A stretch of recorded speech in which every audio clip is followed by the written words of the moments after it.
Hello viewers, welcome back to house of Hungama queen and everyone happy new year. ఈరోజు special వచ్చేసి 2021కి నేను తయారు చేసిన కేక్ని మీకు చూపించబోతున్నాను. చలో లెట్స్ స్టార్ట్ ద ప్రాసెస్.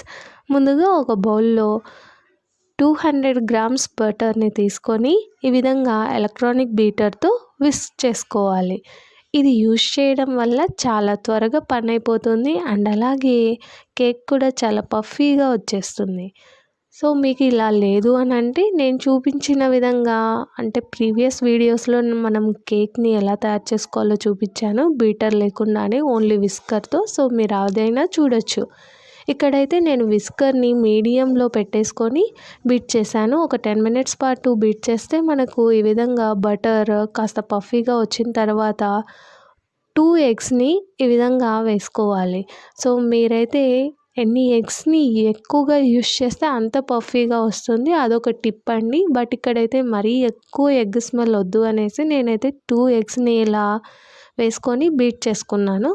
ఆ తర్వాత ఇందులోకి ఐసింగ్ షుగర్ అంటే మనము నార్మల్ షుగర్ని ముందుగానే బాగా బ్లెండ్ చేసుకొని జల్లించుకొని పెట్టుకోవాలి. ఇక్కడ నేను 1 కప్పు షుగర్ని యూస్ చేస్తున్నాను.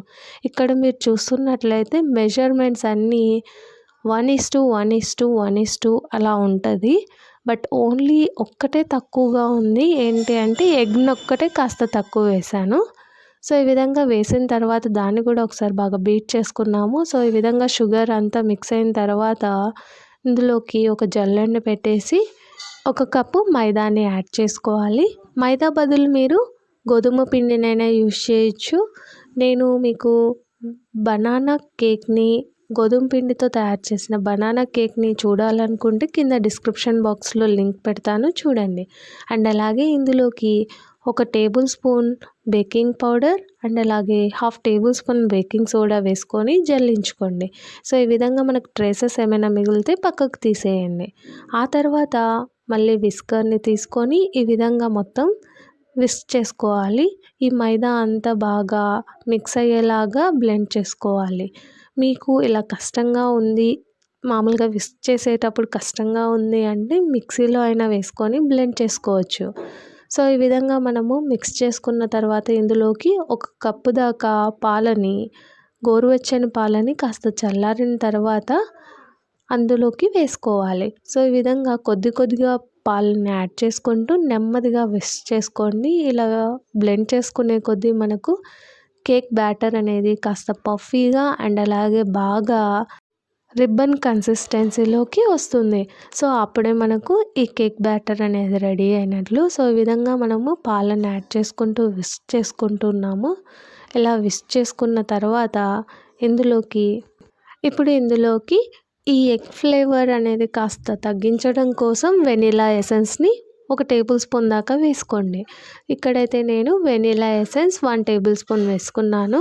మీరు ఏ ఫ్లేవర్ అయినా యూస్ చేయొచ్చు. వెనిలా ఎసెన్స్ మార్కెట్లో అవైలబుల్లో ఉంటుంది. సో ఈ విధంగా వేసుకున్న తర్వాత ఒకసారి మళ్ళీ మిక్స్ చేసుకొని సో కన్సిస్టెన్సీని చెక్ చేస్తున్నట్లయితే రిబ్బన్ కన్సిస్టెన్సీలో ఉంది. సో వెంటనే దాన్ని ఒక బౌల్లోకి ట్రాన్స్ఫర్ చేసి పక్కన పెట్టుకోండి.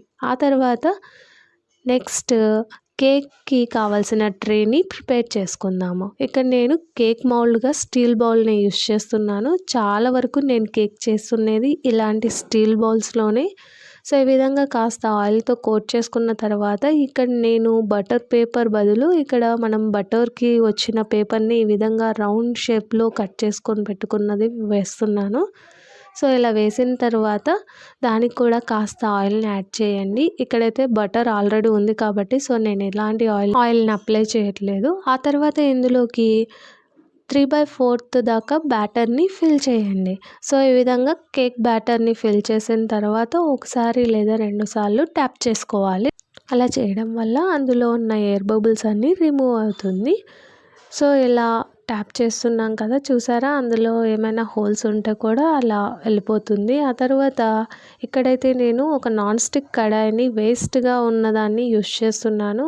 అంటే మనము రెగ్యులర్గా యూస్ చేయని దాన్ని. సో ఇలా వేసిన తర్వాత అందులోకి ఒక చిన్న స్టీల్ ప్లేట్ కానివ్వండి, స్టీల్ ట్రేని పెట్టేసి ఒక 10 to 15 మినిట్స్ పాటు హై ఫ్లేమ్లో ప్రీహీట్ చేసుకోవాలి. ఆ తర్వాత మనం కేక్ మౌల్డ్ని ప్లేస్ చేసుకోండి. మిడిల్లోకి ప్లేస్ చేసుకున్న తర్వాత లిడ్తో క్లోజ్ చేసి ఒక 20 మినిట్స్ పాటు కుక్ చేయండి. సో ఈ విధంగా మనకు 20 మినిట్స్ తర్వాత తెరిచి చూసేసరికి కేక్ అనేది బేకింగ్ దాదాపు స్టార్ట్ అయిపోయింది.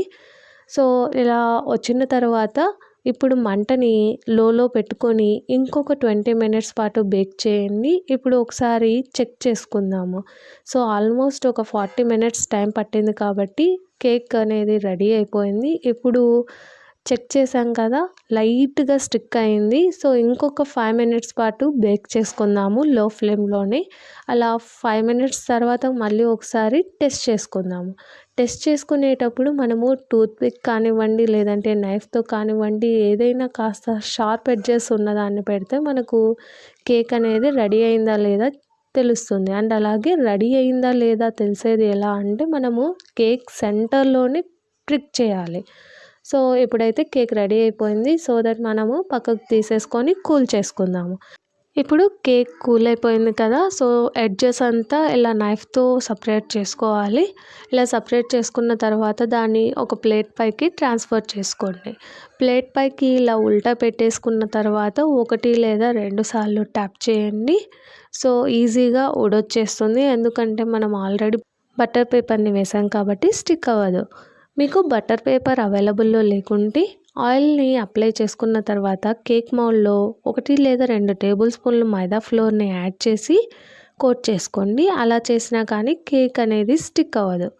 సో ఇప్పుడు కేక్ అనేది చూసారు కదా, రెడీ అయిపోయింది. ఎంత బాగా బేక్ అయ్యిందో. సో చాలా పఫీగా వచ్చింది అండ్ స్మూత్గా స్పాంజ్గా ఉంది.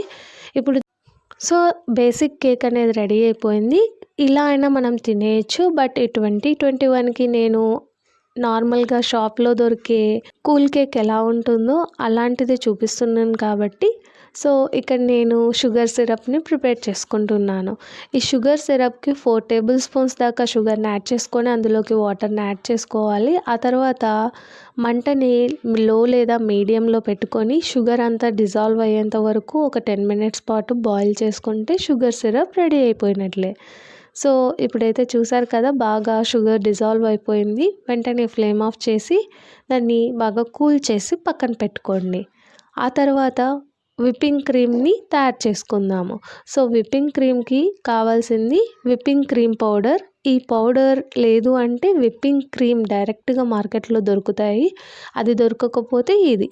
ఒకవేళ ఇవి ఏవి దొరకలేదు అంటే కూడా మీకు నేను ఒక వీడియోలో ప్రిపేర్ చేశాను. సో అలాంటిది మీరు చూడొచ్చు. విప్పింగ్ క్రీమ్ లేకుండానే మనం ఇంట్లోనే క్రీమ్ని ఎలా తయారు చేసుకోవచ్చు. సో అదైతే నేను డిస్క్రిప్షన్ బాక్స్లో లింక్ పెడతాను, మీకు కుదిరితే అది చూడండి. ఆ తర్వాత ఇలా విప్పింగ్ క్రీమ్ని 1 కప్ దాకా తీసుకొని 1/2 కప్పు పాలను యాడ్ చేసుకొని ఒకసారి బాగా మిక్స్ చేసుకొని విస్కర్తో బీట్ చేసుకోవాలి. ఇలా బీట్ చేసుకుంటూ ఉండంగా నెమ్మదిగా కొద్ది కొద్దిగా పాలను యాడ్ చేసుకుంటూ, అంటే ఇంకొక 1/2 కప్పు పాలని నెమ్మదిగా యాడ్ చేసుకుంటూ బీట్ చేసుకోండి.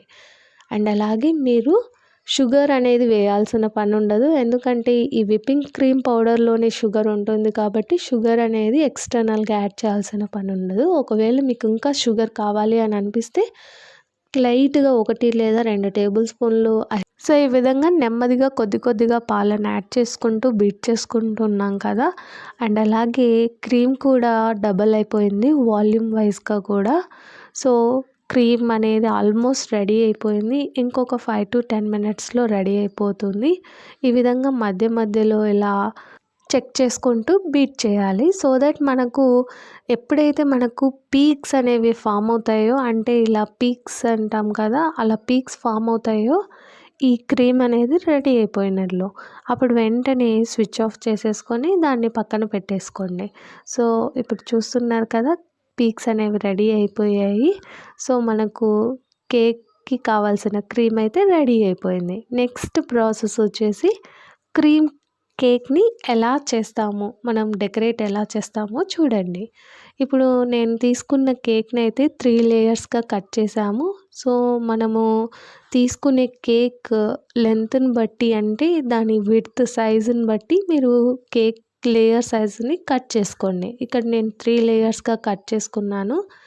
సో ఇప్పుడు ఒక లేయర్ని కాస్త కింద ఒక ప్లేట్ని కానివ్వండి, లేదంటే ట్రే పైన కానివ్వండి, కాస్త క్రీమ్ని పెట్టేసి ఒక లేయర్ని పెట్టి దానికి మనం తయారు చేసుకున్న షుగర్ సిరప్తో కోట్ చేసుకోవాలి. షుగర్ సిరప్ని వేయడం వల్ల మనకు కూల్ కేక్ ఎలా ఉంటుంది, వాటరీగా జ్యూసీగా ఉంటుంది కదా, మాయిస్ట్గా. సో అలానే మనం కూడా ఈ షుగర్ సిరప్ని వేసుకుంటే మాయిస్ట్గా వస్తుంది. సో ఈ విధంగా మొత్తం షుగర్ సిరప్ వేసుకున్న తర్వాత కొద్దిగా క్రీమ్ని వేసి అప్లై చేసుకోండి. మరీ అంత పర్ఫెక్ట్గా వేయాల్సిన అవసరం లేదు. కాస్త మందంగానే వేసుకొని ఇలా లైట్గా నైఫ్తో పైన అనేసేయండి. ఆ తర్వాత ఇంకొక లేయర్తో పెట్టేసి కప్పేయాలి. ఆ తర్వాత ఈ లేయర్ని కూడా కాస్త షుగర్ సిరప్తో కోట్ చేసుకొని నెక్స్ట్ మళ్ళీ లేయర్ క్రీమ్తో వేసుకోవాలి. సో ఈ విధంగా ఓవరాల్గా మనము 3 లేయర్స్ని ఈ విధంగానే మనము కోట్ చేసుకుంటాము. ఇప్పుడు ఫైనల్గా పైన లేయర్ వచ్చేసి కాస్త మందంగా క్రీమ్ని అప్లై చేసుకోవాలి. సో దట్ మనకు నైఫ్తో అనంగానే షేప్ అనేది పర్ఫెక్ట్గా ఉంటుంది. అండ్ అలాగే సైడ్స్కి కూడా కాస్త ఎక్కువగానే వేసి నీట్గా కేక్ని ప్రిపేర్ చేసేసుకుందాము. సో ఈ విధంగా మనకు క్రీమ్ కేక్ అనేది రెడీ అయిపోయింది. సో అంతే అండి, కేక్ని చాలా ఈజీగా మనము బేస్ అండ్ అలాగే క్రీమ్ని ప్రిపేర్ చేసుకోవచ్చు. ఆ తర్వాత ఫైనల్గా మీకు నచ్చిన విధంగా డెకరేట్ చేసుకోండి. ఇక్కడైతే నేను డార్క్ చాక్లెట్ని ఫైనల్గా గ్రేట్ చేసుకుంటున్నాను. ఆ తర్వాత ఈ గ్రేట్ చేసుకున్న చాక్లెట్ పౌడర్ని సైడ్స్కి స్టిక్ చేసుకొని పైన చాకో చిప్స్తో నెంబరింగ్ ఇచ్చేసుకొని టూటీ ఫ్రూటీతో రిమైనింగ్ అంతా డెకరేట్ చేసుకున్నాను. సో చూసారు కదా, మీరు ఈ విధంగానే మీ బర్త్డేస్ కానివ్వండి, చిన్న సెలబ్రేషన్స్కి కూడా మీరు ఇంట్లోనే తయారు చేసుకోవచ్చు. అండ్ అలాగే మీకు వీడియో నచ్చినట్లయితే తప్పకుండా పక్కనున్న బెల్ ఐకాన్ని క్లిక్ చేయండి, లైక్ చేయండి, షేర్ చేయండి. Thanks for watching the video. Stay tune.